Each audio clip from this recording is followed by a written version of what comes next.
이번 이 여름방학 동안 우리 친구들이 어떤 것들을 준비해야 되는지에 대해서 제가 설명을 드리려고 했는데요. 일단 간략하게, 진짜 간략하게 제 설명을 먼저 드리면요. 저는 이제 수학을 가르치면서 이 동네에서 또는 이 학원들에서 항상 제 반을 소개할 때 그 실장님들이 이제 어머님들께 항상 하는 멘트가 있었습니다. 저는 가장 이탈률이 가장 적은 강사였어요. 제가 뭐 맡고 있는 학생들이 뭐 최상위권 학생들이라서 이탈이 적었는지 아니면 뭐 제가 되게 잘생겨서 또는 제가 되게 뭐 맛있는 걸 많이 사줘서 이탈률이 적었던 건 아니고요. 그만큼 이제 조금은 이제 수학적으로 조금은 더 도움이 필요한 친구들을 그렇다고 해서 또 무작정 당기지도 않고 그렇다고 무작정 이것들을 어떻게 또 내버려 두지도 않고요. 어느 정도 우리 친구들이 잘 따라올 수 있게끔 그래서 가끔은 좀 부족한 부분을 더 채워주고 가끔은 더 이제 약간 잔소리를 해가면서 잘 다독여서 끌고 왔기 때문에 학생들의 반응도 좋았고요. 그리고 그만큼의 결과가 나왔기 때문에 어머님들의 반응도 좋았다고 생각을 합니다.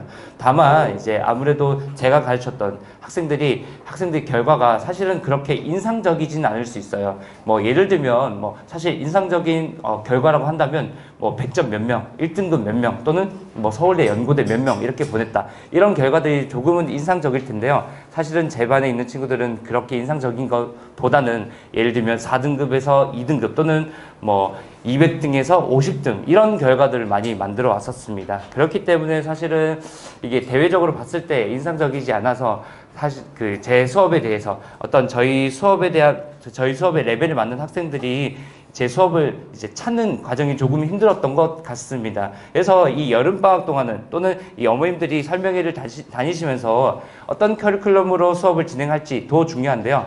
이 선생님이 진짜 어떤 수업들을 가르쳤고 어떤 수업들을 구성을 했고 그 구성한 수업들을 이 선생님이 진짜 수업에서 녹여낼 수 있는지 그런 것들을 좀 더 유심히 봐주셨으면 좋겠습니다.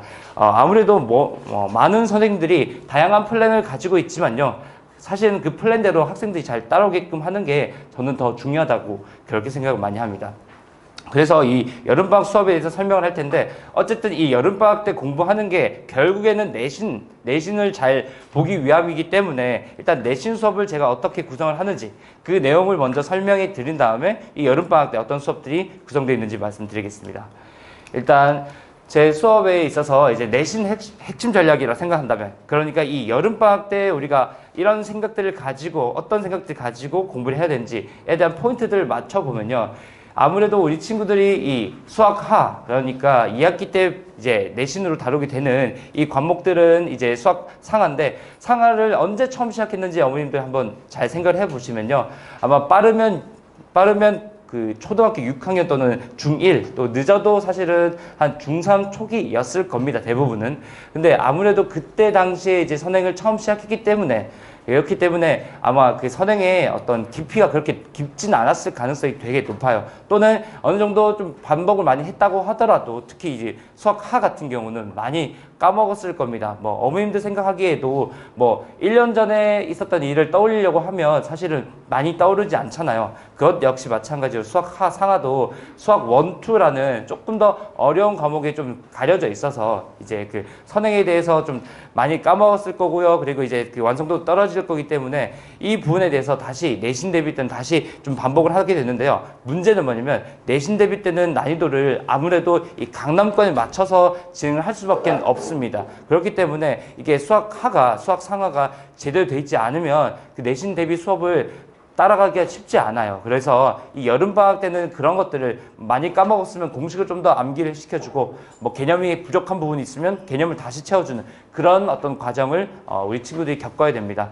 그리고요 이제 마찬가지로 이제 강남권 기출문제로 이제 내신 대비 때는 본격적으로 이제 계속 트레이닝을 할 건데요. 이 강남권 내신 기출이 그렇다고 해서 하늘에서 갑자기 뚝 떨어진 그런 문제들은 아니에요. 우리 친구들이 알고 있는 문제들을 가지고 뭔가 최대한 잘 안 보이게끔, 최대한 조건이 잘 숨어 있게끔 하는 어떻게 보면 약간은 이제 숨은 그림 찾기 같은 느낌의 그런 시험들이 많이 포진되어 있고요. 게다가 중학교 때는 모든 대부분의 어떤 문제들이 되게 식도 간략했고요. 계산도 되게 쉬웠다면 이 고등학교 기출 문제들은 계산도 복잡하고요. 식도 굉장히 깁니다. 그래서 이 호흡을 좀 더 늘릴 필요가 있습니다. 그래서 이런 어떤 여러 가지 것들을 이제 내신 대비 때는 좀 본격적으로 할 거기 때문에 여름방학 때는 이런 것들을 좀 우리 친구들이 좀 연습을 많이 해야 된다라고 이제 보여지고요. 그리고 또 하나 이제 제 내신 대비 수업에서 좀 특징적인 부분은 뭐가 있냐면 연합반 수업으로 진행이 된다라고 하시면 어머님들이 연합반 수업이기 때문에 우리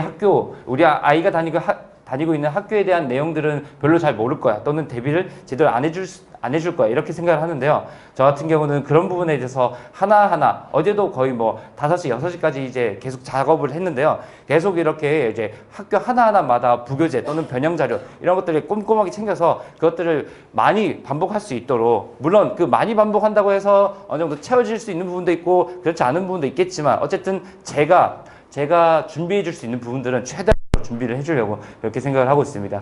그래서 내용들을 간략하게만 다시 보면요. 일단 이 1, 4주차 동안 이제 이 반복적으로 이제 그 시험 범위에 대해서 내용을 다시 한 번 더 학습을 하게 되는데요. 그 학습할 때 이제 그 사용되는 그 문제를 이제 더 이상 시중 교재가 아닌 최신 내신 기출 자료로 제가 교재를 만들어서 진행을 하고 있습니다. 이것들은 이제 2018년도부터 이제 개정된 내용들만 가지고 교재를 구성을 했는데요. 이게 왜 중요하냐면 교육과정이 조금씩 바뀌어가면서 거기 안에 있는 내용들이 빠진 내용들도 있고요. 들어가는 내용도 있고 또는 이제 깊게 다루지 않는 내용들도 있는데 그런 내용들을 그냥 예전 교육과정에서 많이 나왔지만 이제는 나오지 않는 내용들까지 가르치고 있는 그런 학원들 또는 그런 문제들 계속 수록하고 있는 그런 교재들이 많이 있습니다. 그런 문제들을 이제 풀다 보면요. 물론 이제 수학적인 능력은 아무래도 같이 상승할 가능성이 있긴 하지만 이 짧은 시간 동안 우리 친구들이 조금 더 효율적으로 공부를 하기 위해서는 아무래도 조금 불필요한 내용들은 좀 제거를 할 필요가 있습니다. 그래서 저 같은 경우는 이제 매년 한 5천만 원 정도의 어떤 그 비용을 들여서 계속 이 기출 문제들을 계속 리뉴얼하는 작업들을 하고 있고요. 이제 이 기말고사 대비를 통해서 기말고사 대비를 이제 하면서도 계속 이제 2022 작년 기출 문제까지도 제가 계속 리뉴얼해서 교재에 수록을 하거나 아니면 학생들이 이제 시험을 보는 모의고사식으로 해서 시험을 보는 그 시험지로 계속 활용을 하고 있습니다. 그래서 계속 최신의 자료로 이제 갱신해서 이제 교재를 만들고 있고요.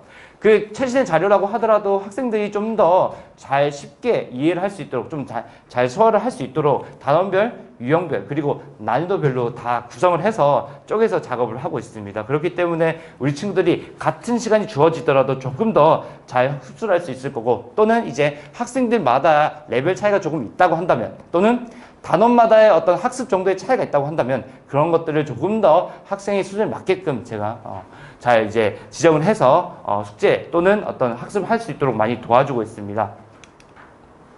자, 그리고 이거는 이제 당연히 이제 학습을 했으면 저희는 뭘 해야 되죠? 당연히 이제 확인을 해야 되는데요. 이 확인한 작업이 단순히 그냥 학생들한테 테스트지 주고 오답을 해라 라는 정도에서 끝나면 안 됩니다. 그래서 그 오답을 한 다음에 그 오답이 지금 당장은 우리 친구들이 다 알 것 같거든요. 이제 이 문제는 언제 나오더라도 다 풀 수 있는 것 같은 자신감이 생기지만 사실은 우리는 그 이제 자신감이 오래가지 않을 거라는 걸 잘 알고 있습니다. 그렇기 때문에 학생들이 이제 테스트를 통해서 어떤 문제가 틀렸을 때 그 약점에 대해서 보완하기 위해서 저는 약점 체크라는 교재를 이제 만들어서 사용을 하고 있는데요. 이 약점 체크 교재에 대해서 간략하게 설명을 드리면 지금 여기 있는 문제랑 여기 있는 문제 뭐 해상도가 조금 차이가 있어서 제대로 보이진 않지만요. 형태상을 봤을 때 똑같은 문제처럼 보이시죠? 이게 어떤 약점 체크는 어떤 교재냐면 테스트가 20문항이 있으면 20문항에 대한 그 문항들을 대표 문항으로 넣고 거기에 4문항씩 난이도별로 구성해 놓은 그 교재입니다. 그렇기 때문에 우리 학생이 만약에 1번 문제를 틀렸으면 그 문제에 관해서 이제 이 학생의 난이도에 맞게끔 제가 추가적인 비슷한 유사 유형들을 충분히 더 풀리게끔 그렇게 지도를 하고 있습니다. 그렇기 때문에 약점에 대해서 좀 더 보완할 수 있는 부분도 있고요. 또는 우리 친구들이 만약에 어떤 문제를 틀렸는데 이 문제를 가지고 조금 더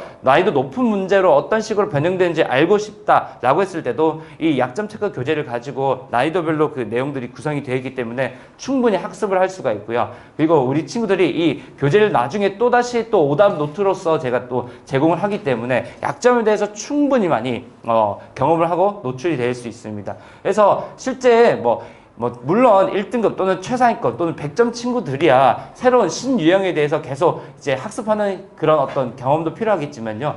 대부분의 한 2등급 후반부터 4등급 친구들이 그 2등급 어떤 친구는 2등급 후반이 되고 어떤 친구들은 4등급이 되는 그 이유가 사실은 자기가 예전에 틀렸던 문제를 또 틀리기 때문에 그런 결과들이 많이 만들어지거든요. 저도 그래서 학생들한테 가장 강조하는 내용이 뭐냐면 너희들이 틀렸던 문제를 또 틀리기 때문에 너희가 3등급 또는 4등급 이렇게 점수가 떨어지는 거다. 그래서 반대로 너희가 틀렸던 문제들만 틀리지 않는다면 뭐 킬러 그런 것들은 사실은 우리한테는 아직은 당장 급한 문제는 아니기 때문에 킬러가 아닌 내가 틀렸던 문제들에 대해서만 제대로 오답을 하면 너희는 분명히 3등급 이상 2등급 또는 운 좋으면 1등급까지도 갈 수 있다. 이런 이야기를 많이 하는데 그게 항상 매번 시험 끝날 때마다 항상 학생들이 전화 오면서 저한테 선생님이 했던 말이 맞아요. 이런 이야기를 많이 들었었습니다. 그래서 그 부분에 대해서 조금 더 이제 제가 강화하는 그런 자료가 되겠고요.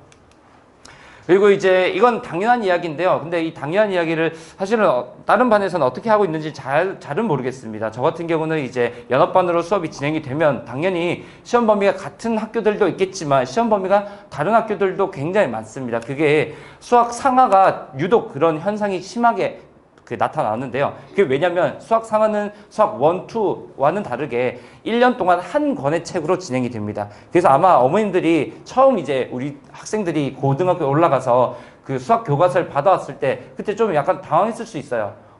어머님들이 계속 머릿속에 있는 거는 수학 상한데 책은 그냥 고등학교 수학이라 적혀 있거든요. 그래서 그만큼 이제 이 호흡이 길기 때문에 단원이 나눠지는 시험 범위가 되게 다양한데요. 저는 그 시험 범위마다 그 시험지를 다 다르게 제작을 해서 한 회차로서 구성을 해서 제공을 하고는 합니다. 그렇기 때문에 우리 학교 학생들의 어떤 시험 범위에 정확하게 맞게끔 제가 기출 모의고사를 진행을 하고 있고요. 그것도 이제 시험에 임박해서는 하루에 하나 또는 2개씩 계속 반복적으로 오답을 할 수 있도록 그렇게 제공을 하고 있습니다. 그러면서 최신의 어떤 트렌드뿐만 아니라 학생들이 실제 학교에서 실수할 수 있을 법한 내용들, 예를 들면 시간 안배라든지 서술형 어떤 쓰는 연습이라든지 이런 부분에 대해서도 제가 계속 관리를 하고 있고요. 그렇기 때문에 학생들이 조금 더 학원에서 시험 볼 때 조금 더 긴장하는 느낌들을 이제 받을 수 있더라고요. 그래서 저도 조금 더 학원에서도 좀 긴장을 해서 시험 볼 수 있도록 그런 환경 조성들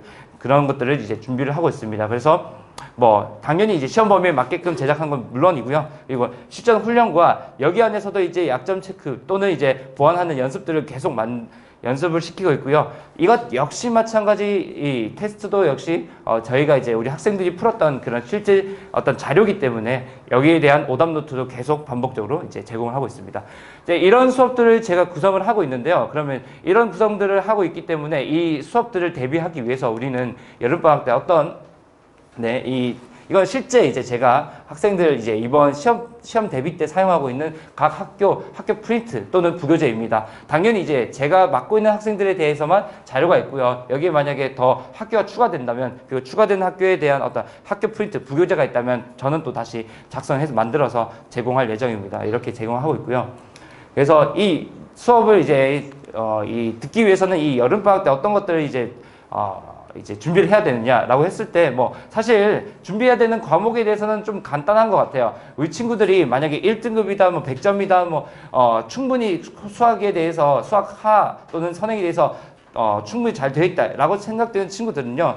수학하뿐만 아니라 미적분을 해도 되고요. 다른 걸 해도 상관없지만 아마 일반적인 친구들은 이 시기를 수학하 하나만 하기에도 사실은 조금 벅찰 수는 있습니다. 벅찰 수는 있는데요.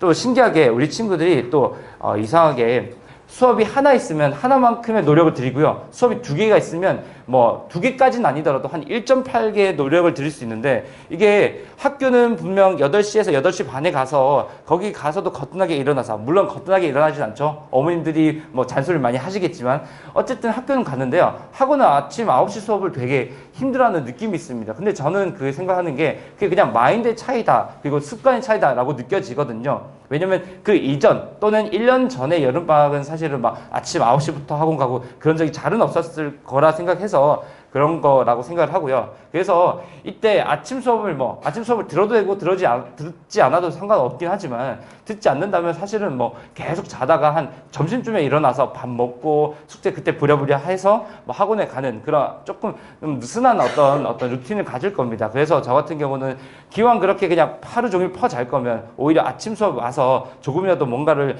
시키게끔 그렇게 많이 지도를 하는데요. 그래서 수학화 같은 경우는요, 이제 개념 실력이라고 해서 매주 화, 목, 저녁에 이제 이 수업은 그냥 정규반 수업이 쭉 그대로 진행이 된다. 이렇게 생각하시면 되고요.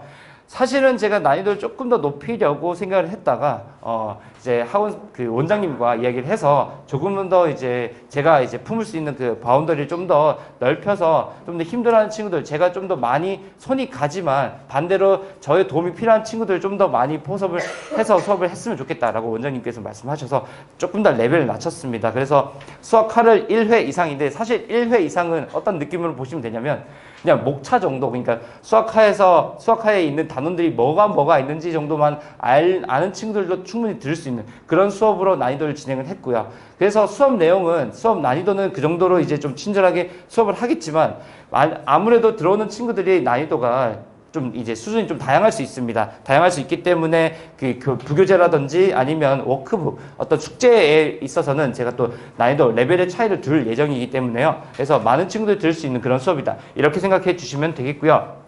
특강 같은 경우는 아침에 진행이 되고 월수금 이렇게 진행이 됩니다. 그리고 수학화, 개념 실력 얘도 마찬가지입니다. 얘도 난이도를 그렇게 높지 않게 이제 제가 책정을 했는데 수학 1을 그러면 꼭 이 여름방학 때 들어야 되냐? 듣냐 듣지 않냐는 사실은 선택의 차이가 있을 수도 있겠지만 이 여름방학을 지나고 나면 그 다음이 뭐죠? 고2 올라가는 겨울방학입니다. 그때는 진짜 수1을 본격적으로 해야 되는데요. 그렇기 때문에 대부분의 수업들이 사실 개념 수업들이 거의 없어요. 참 이게 안타깝겠지만 왜냐면 좀 더 잘하는 친구들을 더 잘하게 만들어야 되기 때문에 또는 이제 어머님들도 잘 아시겠지만 요즘 수능의 트렌드가 수 1, 2가 굉장히 강세입니다. 그래서 이 각 학교에서도 수 1, 2를 조금 더 내신 시험을 어렵게 내고 있어요. 그래서 어렵게 내기 때문에 그 겨울방학 수업도 같이 난이도가 올라가는 거고요. 그래서 어떻게 보면 개념을 조금 차근차근 쉽게 정리할 수 있는 마지막 시기라고 이제 말씀드려도 과언이 아닐 것 같습니다. 그래서 이 여름방학 때 조금 더 이 수학 1에 대해서 만약에 구멍이 많거나 자신감이 없는 친구들은 이번 여름방학 때 조금 더 해주는 게 저는 장기적으로 봤을 때 좀 도움이 될 것 같습니다. 그래서 이 수업도 역시나 마찬가지 1회 이상이면 뭐라고 했죠? 그냥 목차 정도만 수학 1에는 지수로그 그리고 삼각함수 그리고 수열이 있다 이 정도만 알고 있고 그리고 적당한 간단한 어떤 연산들 이제 센 A 스텝에 해당되는 연산들만 될 수 있으면 들을 수 있다 이렇게 이제 생각을 해주시면 될 것 같습니다. 이게 원래는 제가 하고 싶은 말이 굉장히 많았는데요. 초반에 이제 어떤 불의의 사고로 인해서 제가 좀 많이 줄였습니다. 그래서 아마 제가 하고 싶은 말이 더 많지만 여기서 조금 이제 정리해야 될 것 같은데요. 어머님들도 아마 지금 우리 친구들에 대한 어떤 궁금증도 있을 거고요. 아니면 우리 친구들의 동생이나든지 아니면 형, 누나, 오빠, 언니에 대한 내용들에 대한 어떤 상담도 좀 필요할 수 있다라고 생각을 합니다. 어떤 문의든 다 상관이 없어요. 그래서 그런 문의가 있을 때는요, 연락을 주셔서 제가 성심성의껏 상담을 해 드리겠습니다. 일단 그래서 마지막으로 다시 하나 강조하고 싶은 건요. 저는 이제 번지르한 번지르한 수업 계획서만 작성하는 게 아니라 이 계획서를 가지고 실제 학생들이 따라올 수 있게끔 수업을 만드는 그런 강사입니다. 그렇기 때문에 이제 항상 이제 제 수업을 들었던 친구들은 제 수업을 들어서 뭔가 오랫동안 유지했던 친구들은요 항상 성적이 올랐고요. 그리고 사실은 저는 고1, 2 수업만 거의 대부분 하는데요. 고3 수업은 이제 의뢰가 있을 때만 가끔씩 합니다. 그래서 작년 같은 경우는요 의뢰가 있었기 때문에 제가 고1, 2부터 가르쳤던 학생들을 데리고 고3으로 이제 작은 수업을 했었는데요. 그래서 그 수업을 통해서 이번에 이제 재밌게 놀고 있더라고요. 지금 친구들이 이제 서울대나 연구대 이렇게 다 들어갔습니다. 그래서 일단은 수학 자체를 이제 단기적으로 이제 보면 안 되는 과목이라는 건 다들 아실 텐데 이 장기적으로 어떻게 생각을 할지, 그리고 어떤 수업을 맡게 될지. 그러니까 이 커리큘럼보다 중요한 게 사실은 이 수업을 맡겼을 때 이 우리 학생들이 얼마나 소화할지, 이런 것들이 더 중요하다고 생각을 하거든요. 그래서 그런 것들 잘 생각해서 이번 여름방학 계획을 잘 짜셨으면 좋겠습니다. 감사합니다.